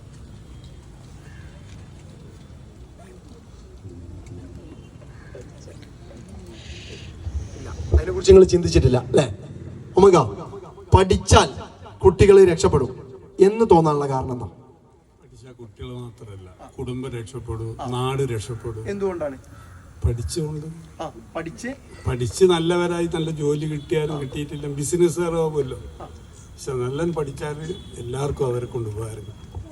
നല്ല പഠിച്ചാൽ, അതായത് ഇത് നിങ്ങളെ കൊണ്ട് പറയിപ്പിക്കുന്നത് എന്താന്ന് വെച്ചാൽ, നിങ്ങളുടെ ചെറുപ്പകാലത്തിൽ നിങ്ങളുടെ കൂടെ നന്നായി പഠിച്ചിരുന്ന ആളുകളൊക്കെ കഴിച്ചിലായിട്ടുണ്ട്. റൈറ്റ് അല്ലേ? നിങ്ങളാകുന്ന രക്ഷിതാക്കളുടെ കാലഘട്ടത്തിലെ ചെറുപ്പകാലത്തിൽ ആരൊക്കെയാണോ നന്നായി പഠിച്ചിട്ടുണ്ട് അവരൊക്കെ മിക്കവാറും ഒരു 90% ആളുകളും കഴിച്ചിലായിട്ടുണ്ടാവും. ഒന്നുകിൽ നല്ല ബിസിനസ്മാൻമാരായിട്ടുണ്ടാവും, അല്ലെങ്കിൽ നല്ല ജോലിക്കാരായിട്ടുണ്ടാവും, സർക്കാർ ഉദ്യോഗസ്ഥരായിട്ടുണ്ടാവും. ഇതൊക്കെ കണ്ടിട്ട് മിക്കവാറും രക്ഷിതാക്കളൊക്കെ കുട്ടികളോട് പഠിക്കുക എന്ന് പറയും. പഠിക്കണം, നിർബന്ധം, പഠനം നിർബന്ധമാണ്. പക്ഷേ നമ്മൾ ശ്രദ്ധിക്കാത്തൊരു കാര്യം എന്താണെന്ന് വെച്ചാൽ, കാലത്തിനൊപ്പം സഞ്ചരിക്കേണ്ട ഒരു അവസ്ഥ നമുക്കുണ്ട്. 10 കൊല്ലം മുന്നേയുള്ള ജോലി സാധ്യതയല്ല 10 കൊല്ലം ഇപ്പുറമുള്ളത്. ശാസ്ത്രം പറയുന്നത് കഴിഞ്ഞ 10,000 വർഷങ്ങൾക്കപ്പുറം, ഭൂമി ഉണ്ടായി ശാസ്ത്രം വികസിച്ച് ഇന്ന് വരെയുള്ള വികസനങ്ങൾ എന്തൊക്കെയുണ്ടോ അതിനേക്കാൾ 10 മടങ്ങ് ശാസ്ത്രീയമായ വികാസങ്ങള് അല്ലെങ്കിൽ വികസനങ്ങള് വരുന്ന 10 വർഷം കൊണ്ടുണ്ടാവുന്നതാണ്. നമ്മൾ ഇന്ന് സ്വപ്നം കാണാത്ത ജോലികളൊക്കെ ആയിരിക്കും ഒരുപക്ഷെ 10 വർഷം കഴിഞ്ഞിട്ട് വരുന്നത്. ഞാനിപ്പോൾ എൻ്റെ ഈ ഒരു ജോലി ചെയ്യാണ്. ഈ ജോലി 10 വർഷം മുന്നേ ഇല്ല. യൂട്യൂബർ എന്നുള്ള പദം നിങ്ങൾ കുറെ കാലം മുന്നേ കേട്ടിട്ടുണ്ടോ? ഇന്ന് യൂട്യൂബിൽ പണം കൂടുതൽ ഉണ്ടാക്കുന്നത് എഡ്യൂക്കേറ്റഡ് ആയിട്ടുള്ള ആളുകളല്ല, അത് വേറൊരു പ്രൊഫഷനായി മാറി. അത് സ്വയം കണ്ടെത്തപ്പെട്ട ഒരു പ്രൊഫഷനാണ്. നമ്മളെ ബഹുമാനപ്പെട്ട മുഖ്യാതിഥി എത്തിയിട്ടുണ്ട്. സാർ വെൽക്കം, ഇരിക്കും. ഓക്കെ, അപ്പോ കാലത്തിനൊന്നിച്ച് സഞ്ചരിക്കുക എന്നുള്ള ഒരു കാര്യമുണ്ട്. 10 വർഷം കഴിഞ്ഞാൽ നിങ്ങളുടെ കുട്ടികൾ വലുതാകുമ്പോൾ എന്തൊക്കെയാണ് ജോലി സാധ്യത ഉണ്ടാകുക എന്നുള്ളതിനെ കുറിച്ച് നിങ്ങൾ ചിന്തിച്ചിട്ടുണ്ടോ? നിങ്ങളെ ഏത് കരിയർ ഗൈഡൻസിന് പോയാലും 10ാം ക്ലാസ് കഴിയുമ്പോൾ കുട്ടികൾക്ക് ഒരു കരിയർ ഗൈഡൻസ് കൊടുക്കല്. ഇനി +2 ഇന്നതിന് പോകണം, അത് കഴിഞ്ഞ് ഡിഗ്രി ഇങ്ങനെ എടുക്കണം, അല്ലെങ്കിൽ എഞ്ചിനീയറിംഗിന് അങ്ങനെ പോകണം, ഇന്ന സ്ഥാപനത്തിൽ പോകണം എന്ന് പറഞ്ഞിട്ടുള്ള ഒരു കരിയർ ഗൈഡൻസ്. ഇന്ന് വരെ ഒരു കരിയർ ഗൈഡും പറയാത്ത ഒരു കരിയർ ഞാൻ നിങ്ങളോട് പറയാൻ പോവാണ്. ഇത് സാധാരണ കരിയർ ഗൈഡുകൾ പറയില്ല, കാരണം അവർ പോലും ഇതിനെപ്പറ്റി അവയറല്ല. ഇന്ന് ഇന്ത്യയെ ഏറ്റവും കൂടുതൽ ഫുട്ബോളിന്റെ വണക്കൂറുള്ള മണ്ണായിട്ടാണ് യൂറോപ്യൻസ് കാണുന്നത്. ഫുട്ബോളില് ഏറ്റവും കൂടുതൽ വികസിത രാജ്യങ്ങളുള്ളത്, ഏറ്റവും നല്ല ടീമുകളുള്ളത് ഒക്കെ യൂറോപ്പിലാണ്. ഏറ്റവും കൂടുതൽ സമ്പാദിക്കുന്നതൊക്കെ യൂറോപ്യൻസ് ആണ് ഫുട്ബോളിലൂടെ. ഓക്കെ, മില്യൺസിന്റെ കണക്ക് മാത്രമേ അവർക്ക് പറയാനുള്ളൂ. മില്യന്റെ ട്രാൻസ്ഫർ എന്നുള്ള കണക്കുകളെ കേൾക്കാവൂ. പക്ഷേ ആ ക്ലബുകളുടെയൊക്കെ മുഖ്യധാര ക്ലബുകൾ, Manchester United, Blackburn Rovers, Barcelona, Real Madrid, Arsenal തുടങ്ങിയ പ്രമുഖരായ ഈ നമ്മുടെ അക്കാഡമിയുടെ പേര് പോലും സക്ക ഫുട്ബോൾ അക്കാഡമി എന്നാണ്. സക്ക എന്ന് പറഞ്ഞാൽ ആരാ നിങ്ങൾക്കറിയോ? യുനോ ബുക്കായ സക്ക, ആഴ്സണലിന്റെ കരുത്തുറ്റ ഇംഗ്ലീഷ് താരം. കഴിഞ്ഞ വേൾഡ് കപ്പിൽ വിവാദമായ പെനാൾട്ടി അടിച്ചപ്പോൾ ഒരു രാജ്യം മുഴുവൻ ഞങ്ങളുടെ 3 സിംഹങ്ങളിൽ ഒരാൾ എന്ന അവരുടെ ബാഡ്ജിന്റെ ഒരു സിംഹമായിട്ട് കണക്കാക്കിയ ബുക്കായ സക്ക, ആ സാക്കയുടെ പേരിലാണ് ഇന്ന് ഇവിടെ ഈ അക്കാഡമി ഉദ്ഘാടനം ചെയ്യപ്പെട്ടത്. ആ സാക്ക അടക്കം കളിക്കുന്ന യൂറോപ്യൻ രാജ്യം, ആഫ്രിക്കയിൽ നിന്നും കുടിയേറിയ സാക്ക അടക്കമുള്ള, സാദിയോ മാനെ അടക്കമുള്ള, മുഹമ്മദ് സലാ അടക്കമുള്ള ഒരുപാട് ആളുകൾ അവരുടെ വ്യക്തിത്വം വികസിപ്പിച്ചതും കുടുംബം നന്നാക്കിയതും രാഷ്ട്രം വികസിപ്പിച്ചതും അടക്കമുള്ള ഒരുപാട് നേട്ടങ്ങൾ കൈവരിച്ചത് യൂറോപ്യൻ ഫുട്ബോളിന്റെ മണ്ണിൽ നിന്നുമാണ്. ആ യൂറോപ്പിലെ പ്രമുഖരായ രാജ്യങ്ങളുടെയൊക്കെ പ്രമുഖരായ ക്ലബ്ബുകൾ ഏറ്റവും കൂടുതൽ അക്കാഡമി തുടങ്ങാൻ താല്പര്യം കാണിച്ചത് നമ്മളുടെ ഇന്ത്യയിലാണ്. ഒരുപാട് അക്കാഡമികളുണ്ട്. എന്തുകൊണ്ടാണെന്നറിയാം നിങ്ങൾക്ക്? ഇവിടെ ഇത് നട്ടാൽ മുളക്കാവുന്ന മണ്ണുണ്ട് എന്നുള്ളത് കൊണ്ടാണ്. അത്രമാത്രം ഹ്യൂമൻ റിസോഴ്സ് ഇവിടെ ഉണ്ട്. അതുകൊണ്ട് തന്നെ ഇവിടെ ഒരുപാട് ജോബ് ഓപ്പർച്യൂണിറ്റീസ് പുതിയത് വന്നു കഴിഞ്ഞു. നിങ്ങളൊക്കെ വിചാരിക്കുന്നത് ഒരു കുട്ടി ഫുട്ബോൾ ക്യാമ്പ് ചെയ്താൽ ഫുട്ബോൾ പ്ലെയർ ആവുന്നതാണ്. പോട്ടെ, ഫുട്ബോൾ പ്ലെയർ ആയില്ല. ഫുട്ബോൾ ക്യാമ്പ് ചെയ്ത കുട്ടിക്ക് മാത്രമാവാൻ പറ്റിയ നല്ലൊരു പോസ്റ്റാണ് ഫുട്ബോൾ കോച്ച്. ഒരു ടീമിൽ ഒരു ഹെഡ് കോച്ച് ഉണ്ടാവും, അസിസ്റ്റന്റ് കോച്ചസ് ഉണ്ടാവും, ഗോൾ കീപ്പിംഗ് ഡിപ്പാർട്ട്മെന്റ് ഉണ്ടാവും. അതുപോലെ തന്നെ നിങ്ങളുടെ കുട്ടികൾ നന്നായി പഠിക്കുന്ന കുട്ടികളുണ്ട്, സയൻസിൽ നല്ല അഗ്രഗണ്യന്മാരാണ്. സ്ട്രെങ്ത് ആൻഡ് കണ്ടീഷനിങ് കോച്ചസ് ഒരു ടീമിന് നിർബന്ധമാണ്. ഫിസിയോതെറാപ്പിസ്റ്റ് നിർബന്ധമാണ്. അതുപോലെ തന്നെ വീഡിയോ അനലിസ്റ്റ് നിർബന്ധമാണ്. ഇങ്ങനെ ഇപ്പോഴത്തെ ഒരു ഇന്ത്യയിലെ ഒരു സ്ട്രക്ചർ എന്ന് പറഞ്ഞാൽ പ്രധാനപ്പെട്ട ക്ലബ്ബുകൾക്കൊക്കെ വ്യത്യസ്തമായ പോസ്റ്റുകൾ. പണ്ട് യൂറോപ്പിൽ മാത്രം കണ്ടിരുന്ന സാധനങ്ങൾ ഇന്ന് ഇന്ത്യയിലുണ്ട്, നമ്മളെ കേരളത്തിലുണ്ട്. Okay, fitness trainer, conditioning coach, ഈ gym trainer, strength and conditioning coach, ഇങ്ങനെ ഒരുപാട് ഓപ്പർച്യൂണിറ്റീസ് ഓരോ ക്ലബിലും വന്നുകൊണ്ടിരിക്കുകയാണ്. ഇത് ഒരു 5 വർഷം മുന്നേ വരെ മിക്കവാറും ഫോറിനേഴ്സ് ആയിരുന്നു ചെയ്തിരുന്നത്. കേരളത്തിന്റെ അല്ലെങ്കിൽ നമ്മളെ പ്രധാനപ്പെട്ട ക്ലബ്ബുകളുടെയൊക്കെ സ്ട്രെങ്ത് ആൻഡ് കണ്ടീഷനിങ് കോച്ച് അല്ലെങ്കിൽ അതുപോലെ അസിസ്റ്റന്റ് കോച്ചസ് എന്നൊക്കെ പറയുന്നത് വിദേശികളായിരുന്നു. സ്പെയിനിൽ നിന്നോ യൂറോപ്പിലെ മറ്റേതെങ്കിലും രാജ്യത്തിൽ നിന്നോ അല്ലെങ്കിൽ ന്യൂസിലാൻഡിൽ നിന്നോ ഓസ്ട്രേലിയയിൽ നിന്നോ ഒക്കെ ആയിട്ട് കോച്ചസിനെ അടക്കം അവിടെ കൊണ്ടുവന്നിട്ടാണ് നമുക്ക് പരിശീലനം നടന്നിരുന്നത്. പക്ഷേ വളരെ സന്തോഷത്തോടു കൂടി പറയട്ടെ, ഇന്ന് ഇന്ത്യയിലെ ഏറ്റവും പ്രധാനപ്പെട്ട ലീഗായിട്ടുള്ള ISL പോലും ഹെഡ് കോച്ചായിട്ട് നമ്മുടെ മലപ്പുറക്കാരൻ ഷമീൽ ചമ്പകത്ത് എന്ന പ്രിയപ്പെട്ട ഷമീൽ ഹെഡ് കോച്ചാണ് ഹൈദരാബാദ് FC-ന്റെ. കൂടെയുള്ള താങ്പോയ് എന്ന സാറിന്റെ കീഴിലായിരുന്നു അതും ഇന്ത്യക്കാരൻ. ഖാലിദ് ജമീൽ എന്ന നോർത്ത് ഈസ്റ്റിന്റെ കോച്ച് ഇന്ത്യക്കാരൻ. ഇങ്ങനെ കോച്ചസ് ആയിട്ട് ഇന്ത്യക്കാരെ തന്നെ വെക്കുന്ന ഒരു കാലഘട്ടത്തിലേക്ക് നമ്മൾ മാറിയിരിക്കുന്നു. നമ്മളെ കുട്ടികൾ ഫുട്ബോൾ ക്യാമ്പ് ചെയ്ത് ഫുട്ബോളിന്റെ ടാക്ടിക്കൽ ടെക്നിക്കൽ അവയർനെസ്സുകൾ ഉണ്ടെങ്കിൽ, അതിന് പഠനം നടത്തിയിട്ടുണ്ടെങ്കിൽ, അവർ ക്യാമ്പ് ചെയ്ത് നോളജ് ഉണ്ടെങ്കിൽ അവർക്ക് മാത്രമേ ആ ജോലി ചെയ്യാൻ പറ്റൂ. അതിൻ്റെ കീഴിൽ ഒരുപാട് അസിസ്റ്റന്റ് കോച്ചസ്, അതിൻ്റെ കീഴിൽ ഗോൾ കീപ്പർ കോച്ചസ്, ഓരോ ടീമിനും ഫിസിയോതെറാപ്പിസ്റ്റ് വേണം, ഓരോ ടീമിനും വീഡിയോ അനലിസ്റ്റ്. നിങ്ങളെ കുട്ടി കമ്പ്യൂട്ടർ നന്നായി കൈകാര്യം ചെയ്യും, ഓൻ ഫുട്ബോൾ നോളജ് ഉണ്ട്, അങ്ങനെയെങ്കിൽ ഓനക്ക് ഒരു ടീമിന്റെ വീഡിയോ അനലിസ്റ്റ് ആവാം. ഇപ്പൊ നമ്മളെ കൂടെ ഉള്ള എൻ്റെ ക്യാമറ കൈകാര്യം ചെയ്യുന്ന രാജേഷ് ഇന്ത്യൻ മീഡിയ ടീമിന്റെ മെമ്പറാണ്. അതായത് ഓരോ കോച്ചസും മീഡിയ കൈകാര്യം ചെയ്യുന്ന ആളുകളെ വിളിച്ച് ക്യാമ്പ് നടക്കുന്ന സമയത്ത് വീഡിയോ എടുത്ത് ആ വീഡിയോ നോക്കിയിട്ടാണ് അടുത്ത ക്യാമ്പ് പ്രിപ്പയർ ചെയ്യുന്നത്. ഇങ്ങനെ നിങ്ങളുടെ കുട്ടികൾക്ക് എന്തൊക്കെ എക്സ്ട്രാ കഴിവുകളുണ്ടോ അല്ലെങ്കിൽ പഠനത്തിൽ എന്തൊക്കെ കഴിവുണ്ടോ അതൊക്കെ ഈ ഫുട്ബോളുമായി ക്ലബ്ബ് ചെയ്ത് ഒരു ജോലിയിലേക്ക് എത്താനുള്ള ഓപ്പർച്യൂണിറ്റി ഇന്ന് ഇന്ത്യയിലുണ്ട്. ഓക്കെ, അതാണ് ഇന്നത്തെ ഇന്ത്യ. ഇനി ഒരു 10-30 വർഷത്തോളം വരാനിരിക്കുന്ന 10-30 വർഷത്തിനുള്ളിൽ ഇന്ത്യയിലെ തൊഴിൽ മേഖലയെ ഭരിക്കാൻ പോകുന്ന ഒരു മേഖലയായി നമ്മുടെ ഫുട്ബോൾ മാറാൻ പോവാണ്. യാതൊരു സംശയവും വേണ്ട. ഡെയിലി അക്കാഡമീസ്, അംഗീകാരമുള്ള അക്കാഡമീസ് ഇന്ത്യയിലെ പല ഭാഗങ്ങളിലായി എവിടേക്കോ ഇങ്ങനെ ഉണ്ടായിക്കൊണ്ടിരിക്കുകയാണ്. ഇപ്പോൾ സിമ്പിളായിട്ട് പറഞ്ഞാൽ ഇവിടെ ഈ ക്യാമ്പിൽ കോച്ചസ് വരണ്ടേ? ഇതൊരു പുതിയ ഓപ്പർച്യൂണിറ്റിയാണ്. ഈ ടർഫുകൾ ഇപ്പം നിങ്ങൾ ശ്രദ്ധിച്ചാൽ അറിയാം, ഫുട്ബോൾ ടർഫുകൾ സമീപത്ത് ഒരുപാട് എണ്ണം വർദ്ധിച്ചിരിക്കുകയാണ് സമീപ കാലഘട്ടത്തിൽ. ഒരു 10 വർഷം മുന്നേ നിങ്ങൾ ഇങ്ങനത്തെ ഒരു സാധനം കണ്ടിട്ടുണ്ടോ TV-ലല്ലാതെ? അപ്പൊ ഇതൊക്കെ നമ്മൾ അറിയാതെ നമ്മളെ സ്വാധീനിക്കുന്ന ഘടകങ്ങളാണ്. നമ്മളെ കുട്ടികളുടെ ജോലി മേഖലകളെ സ്വാധീനിക്കുന്ന ഒരു പ്രധാനപ്പെട്ട ഭാഗമായി ഇത് വന്നുകൊണ്ടിരിക്കുകയാണ്.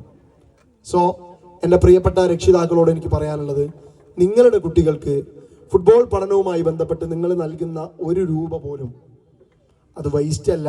നിങ്ങൾ നൽകുന്ന സമയമാവട്ടെ, നിങ്ങളുടെ എഫേർട്ട് ആവട്ടെ, എന്തും 100% ഇതിന് ഉതകുന്നതാണ്. അതോടൊപ്പം നിങ്ങളുടെ കുട്ടികൾ സർക്കാർ ജോലിക്കാരാവാൻ, ഞാനൊരു സർക്കാർ ഉദ്യോഗസ്ഥനാണ്, അതുകൊണ്ട് ഞാൻ എൻ്റെ എക്സാമ്പിൾ വെച്ച് തന്നെ പറയാം. ഞാനിന്ന് ജോലിയിലിരിക്കുന്നത് ഞാൻ കളിച്ച സർട്ടിഫിക്കറ്റിൻ്റെ ബലത്തിലാണ്. ഓക്കെ, ഇപ്പോൾ ഓരോ വർഷവും കേരള സർക്കാർ കേരളത്തിലെ സ്പോർട്സ് താരങ്ങൾക്ക് സ്പോർട്സ് കോട്ട ജോലി കൊടുക്കുന്നുണ്ട്. അതോടൊപ്പം കേരള സർക്കാരിൻ്റെ ക്ലറിക്കൽ പോസ്റ്റുകളിലാണ് ഈ ജോലികളൊക്കെ പോകുന്നത്. നിങ്ങളെ കൂടെയുള്ള ആളുകളൊക്കെ PSC എഴുതി മെനക്കെട്ടിട്ട് കുറേ കാലം മെനക്കെട്ട് കിട്ടുന്ന സാധനമല്ലേ, അതിവരെ എൻജോയ് ചെയ്ത് ചെയ്യുന്നുണ്ട്. ഓക്കെ, അതോടൊപ്പം കേരള സർക്കാരിൻ്റെ ജോലി മാത്രമല്ല, SBI പോലുള്ള ബാങ്കുകൾ, SBT എന്ന ബാങ്ക്, പഴയ SBT, ടൈറ്റാനിയം, KCB, ഏജീസ്, കേന്ദ്ര ഗവൺമെന്റ്, സെൻട്രൽ എക്സൈസ്, ഇങ്ങനെയുള്ള കേന്ദ്ര ഗവൺമെന്റ് ജോലികളും സംസ്ഥാന തലത്തിലുള്ള ഡിപ്പാർട്ട്മെന്റ് ജോബുകളും ഒക്കെ കളിച്ചിട്ട് വാങ്ങുന്ന മിടുക്കന്മാർ നമ്മുടെ നാട്ടിലുണ്ട്. സ്ഥലത്ത് എത്രമാത്രം അതിനെക്കുറിച്ച് അവയർനെസ് ഉണ്ടെന്ന് എനിക്കറിയില്ല. ഞാൻ നിങ്ങളുടെ ഒരു ഫുട്ബോൾ നോളജിനെ കുറിച്ചോ അല്ലെങ്കിൽ സ്പോർട്സ് നോളജിനെ കുറിച്ചോ എനിക്ക് അറിയില്ല, അതുകൊണ്ടാണ് ഞാൻ പറയുന്നത്. നിങ്ങളുടെ തൊട്ടയൽ പ്രദേശമായ കുറ്റിയാടി, നാദാപുരം ഭാഗത്തു നിന്നും ഗനി മുഹമ്മദ് എന്ന് പറഞ്ഞ ഒരു പ്ലെയർ ഉണ്ട്. കേട്ടിട്ടുണ്ടോ? ഇപ്പോ SLK കപ്പടിച്ച കാലിക്കറ്റ് FC-യുടെ പ്രധാനപ്പെട്ട താരമായിരുന്നു. അപ്പോൾ ഇത് നിങ്ങൾക്ക് വേണമെന്നുണ്ടെങ്കിൽ, നിങ്ങളുടെ കുട്ടികൾ അത് ആഗ്രഹിക്കുകയാണെങ്കിൽ, the whole all will conspire for you എന്ന് പൗലോ കോലോ പറഞ്ഞതുപോലെ തന്നെ, നിങ്ങളത് ആഗ്രഹിച്ചാൽ അത് നിങ്ങൾക്ക് നേടിത്തരാൻ ഈ ലോകം നിങ്ങളെ കൂടെ നിൽക്കും. നിങ്ങൾ എത്തേണ്ട സ്ഥലത്തെത്തും. ഇന്നലെ എൻ്റെ സ്കൂളിൽ സന്ദീപ് എന്ന് പറഞ്ഞ ഒരു പ്ലെയർ ആദരിച്ചു. എൻ്റെ സ്കൂളിലെ പൂർവ്വ വിദ്യാർത്ഥിയാണ്. ഞാനിപ്പോൾ വർക്ക് ചെയ്യുന്ന സ്കൂളിൽ ഈ ടെർഫിൻ്റെ ഈ മതിലിൻ്റെ ഇടയിലുള്ള ഇന്റർലോക്ക് ഇട്ട ഒരു മുറ്റല്ലാതെ മറ്റൊന്നുമില്ല കളിക്കാൻ. പക്ഷെ സന്ദീപ് അവിടെ പഠിച്ചിട്ട് നാഷണൽ ഗെയിംസ് 28 വർഷത്തിന് ശേഷം കപ്പടിച്ച നാഷണൽ ഗെയിംസ് ടീമിലെ മെമ്പറായി മാറി. മുത്തൂറ്റ് FA അതുപോലെയുള്ള പ്രധാനപ്പെട്ട അക്കാഡമികളിലൊക്കെ പ്രാക്ടീസ് ചെയ്ത് ഗോവയിലേക്ക് പോയി 6 കൊല്ലം പരിശീലിച്ചിട്ട് തിരിച്ചു വന്ന് ഇന്ന് കേരള ഗവൺമെന്റിന്റെ ജോലിക്ക് അർഹനായി മാറിയിരിക്കുന്നു സന്ദീപ്. ഉറപ്പാ, ജോലി ഉറപ്പാ. എന്തുകൊണ്ടാന്ന് വെച്ചാൽ സന്ദീപ് അത് അത്രമാത്രം ആഗ്രഹിച്ചിരുന്നു. സന്ദീപിന്റെ അച്ഛനൊരു ഫുട്ബോൾ പ്ലെയർ ആയിരുന്നു. ആ അച്ഛൻ്റെ ആഗ്രഹം അവനെ വിട്ടുപിരിഞ്ഞു പോയി. അങ്ങനെ സന്ദീപ് ഇപ്പോൾ ഒരു സൂപ്പർ താരമായപ്പോൾ ഇവരുടെ ഈ വർഷത്തെ ഈ ചരിത്രത്തിലെ കോച്ച് എന്ന് പറയുന്നത് വയനാട്ടുകാരനാണ്. എൻ്റെ സുഹൃത്ത് ഷെഫീഖ് ഹസൻ എന്ന കോച്ചിനെ ഞാൻ സന്ദീപുമായിട്ട് ബന്ധപ്പെട്ട് സന്ദീപിനെ കുറിച്ച് എന്താ അഭിപ്രായം എന്ന് വെച്ചൊരു വോയിസ് അയച്ചു. ആ വോയിസ് ഇന്നലെ നടന്ന ആ ഫംഗ്ഷനിൽ ഞാൻ അവർക്ക് പ്ലേ ചെയ്ത് കേൾപ്പിച്ചു കൊടുത്തു. ഈ പ്രാവശ്യം കേരളം കപ്പടിച്ചത് സന്ദീപ് എന്ന ലെഫ്റ്റ് വിങ്ങിന്റെ ക്വാളിറ്റി കൊണ്ട് മാത്രമാണ്. ലെഫ്റ്റ് വിങ്ങിലൂടെ മാത്രമാണ് ഈ കേരളത്തിന്റെ അറ്റാക്ക് ഫുൾ ഓവർലോഡ് ചെയ്തത്. അതാണ് ഏറ്റവും പ്രധാനപ്പെട്ട ആയുധം എന്ന് പറഞ്ഞത്. ഞാൻ പറയുന്നത് സാഹചര്യമില്ലാഞ്ഞിട്ട് പോലും അത്രയും വലിയ ഉയരത്തിലെത്താൻ സന്ദീപിന് കഴിഞ്ഞിട്ടുണ്ടെങ്കിൽ ഇന്നത്തെ ഓപ്പർച്യൂണിറ്റീസ് അത്രയാണ്. ഒരുപാട് അക്കാഡമികൾ കേരള നിങ്ങൾ വില്ലിങ് ആവുകയാണെങ്കിൽ ഒരു പക്ഷേ നിങ്ങളുടെ അക്കാഡമി മുന്നിലേക്ക് പോകും. പക്ഷേ നിങ്ങൾ ഈ കോച്ചസിനടുത്ത് ഈ അക്കാഡമി ഓണേഴ്സിനടുത്തുനിന്ന് യു ഷുഡ് ഡിമാൻഡ് മോർ. ക്വാളിറ്റിയുള്ള കോച്ചിങ് നിങ്ങൾ ഡിമാൻഡ് ചെയ്യണം. നിങ്ങൾ നല്ല പൈസ കൊടുക്കണം. നല്ല ക്വാളിറ്റിയുള്ള കോച്ചിങ് നിങ്ങൾ ചോദിച്ചു വാങ്ങണം. നിങ്ങളുടേതാണ് ആവശ്യം. അപ്പോൾ എന്താണ് കുട്ടിയുടെ പ്രോഗ്രസ്, എങ്ങനെയാണ്, അതെങ്ങനെ വളരുന്നു എന്നുള്ളത് നിങ്ങൾ അവരോട് ചോദിച്ചു വാങ്ങണം. അവരത് തരും. അവർ തരാൻ ക്യാപ്പബിലിറ്റി ഉള്ള ആളുകളാണ്. അത് മനസ്സിലാക്കിയത് കൊണ്ടാണ് ഇങ്ങനെ ഒരു സെഷൻ കൈകാര്യം ചെയ്യാൻ പാരൻസിനോട് സംവദിക്കാൻ വരണം എന്ന് പറഞ്ഞപ്പോൾ ഞാനിങ്ങനെ വന്നതും. ഓക്കെ, എനിവേ ഇനി നിങ്ങൾക്ക് എന്തെങ്കിലും, നമുക്ക് സമയം ഒരുപാടായിട്ടുണ്ട് അല്ലേ, സാറ് വെയിറ്റ് ചെയ്യിക്കല്ലേ. നിങ്ങൾക്ക് എന്തെങ്കിലും ഇതുമായി ബന്ധപ്പെട്ട എന്തെങ്കിലും ഡൗട്ട് ഉണ്ടെങ്കിൽ, കരിയറിനെ പറ്റിയോ അല്ലെങ്കിൽ ഇവരെ വഴി എങ്ങനെ ആയിരിക്കണം എന്നുള്ളതിനെ പറ്റി എന്തെങ്കിലും ഡൗട്ട് ഉണ്ടെങ്കിൽ നിങ്ങൾക്ക് ചോദിക്കാം. എൻ്റെ ചാനൽ 24/7 ആക്റ്റീവായിട്ട് കുട്ടികൾക്കുള്ള ട്രയൽ വീഡിയോസ് ചെയ്യുന്നുണ്ട്. അതായത് കുട്ടികൾ എവിടെയൊക്കെ എത്തിപ്പെടണമെന്ന് നമ്മൾ ആഗ്രഹിക്കുന്നു, അവർക്ക് എന്തൊക്കെ വഴികളുണ്ടോ അതൊക്കെ ഓരോ ദിവസവും പറ്റുന്നത് പോലെ അറിയുന്ന ട്രയലുകളൊക്കെ നമ്മളെ ചാനലിൽ മൈ ഗെയിമിൽ അപ്ലോഡ് ചെയ്തുകൊണ്ടേയിരിക്കും. അപ്പോൾ നിങ്ങൾക്ക് ഇൻസ്റ്റഗ്രാം, ഫേസ്ബുക്ക്, യൂട്യൂബ് ചാനലൊക്കെ ഫോളോ ചെയ്ത് വെച്ചാൽ അതിൽ നോട്ടിഫിക്കേഷൻസ് വരും. കളിക്കുക, കൂടുതൽ കോമ്പറ്റീഷൻസ് ആവശ്യപ്പെട്ടുകൊണ്ടേയിരിക്കാം. ഓക്കെ, മക്കളൊക്കെ ഓക്കെ അല്ലേ? സെറ്റ് ആവില്ലേ? അടുത്ത പ്രാവശ്യം വരുമ്പോൾ നിങ്ങൾ നല്ല കളി കാണൂലേ? അല്ലേ? എന്താ ഉഷാറില്ലാതെ? ഒന്ന് ഉഷാറായിട്ട് പറയും. ഓക്കെ അല്ലേ? Okay, fine. അപ്പോൾ താങ്ക് യു. എന്നെ ശ്രമിച്ചതിന് നിങ്ങൾക്ക് എല്ലാവർക്കും നന്ദി അറിയിക്കുന്നു. Thank you. താങ്ക്സ്.